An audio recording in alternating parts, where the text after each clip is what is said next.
Assalamualaikum warahmatullahi wabarakatuh. Kita dari kelompok 2 dengan tema sikap selektif terhadap pengaruh kemajuan iptek di bidang ekonomi. Sebelum itu, yuk kita kenalan dulu.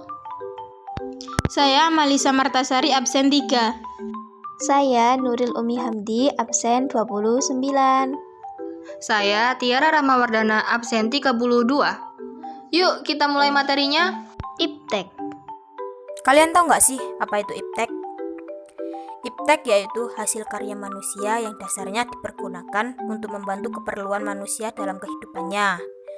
Iptek juga bertujuan untuk meningkatkan wawasan manusia yang berkaitan dengan teknologi.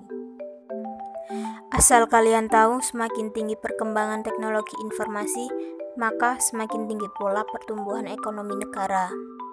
Contoh kemajuan iptek di bidang ekonomi. E-commerce. E-commerce sering disebut dengan perdagangan elektronik.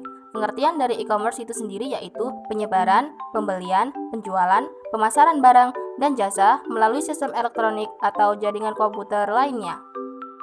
Kelebihan e-commerce memudahkan pemasaran bisnis dan pemasaran menjadi lebih luas. Iptek membantu kita berbelanja lebih cepat. Iptek mempermudah pengelolaan suatu usaha. Iptek membuka lapangan baru bagi pekerja. Kekurangan e-commerce dengan kecanggihan teknologi informasi dan komunikasi menyebabkan banyaknya terjadi kasus penipuan dalam perdagangan online. Selain itu, juga dapat menyebabkan memudahnya transaksi yang dilarang seperti transaksi barang selundupan atau transaksi narkoba. Berikut dapat kita lihat contoh dari e-commerce. E-banking. E-banking didefinisikan sebagai penghantaran otomatis jasa atau produk bank secara langsung kepada nasabah melalui media elektronik dan saluran komunikasi interaktif.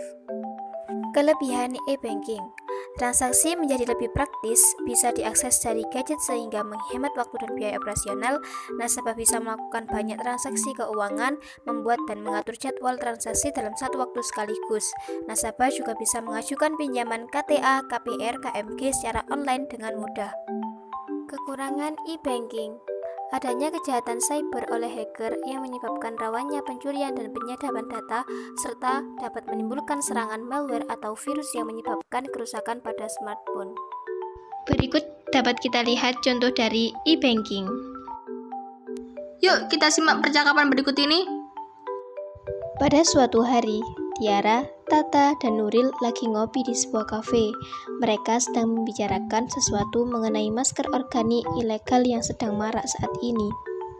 Hai guys, udah lama kalian di sini? Enggak kok. Lihat nih, mukaku beruntusan lagi. Memangnya kamu habis pakai produk apa?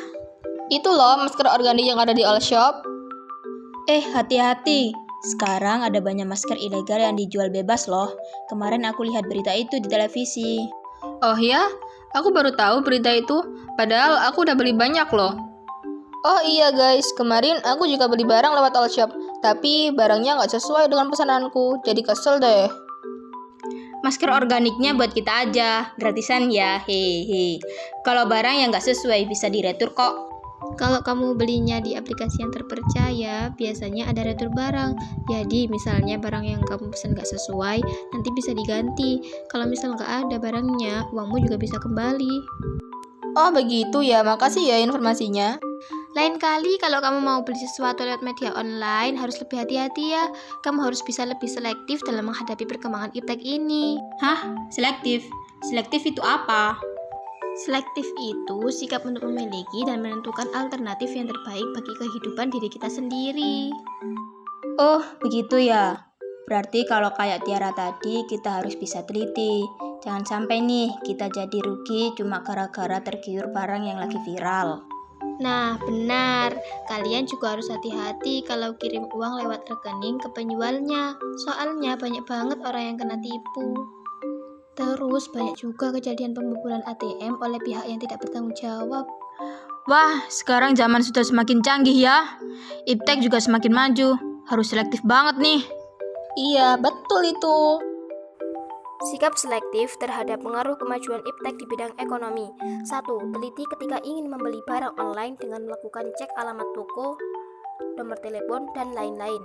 Kedua, tidak menelan berita hoak dari internet seperti diskon di penjualan online karena bisa mengarah pada penipuan. Ketiga, lebih hati-hati saat akan memberikan nomor rekening atau yang lainnya kepada penjual online. Kesimpulan, sikap selektif sangat diperlukan untuk menghadapi perkembangan zaman di era digital seperti ini.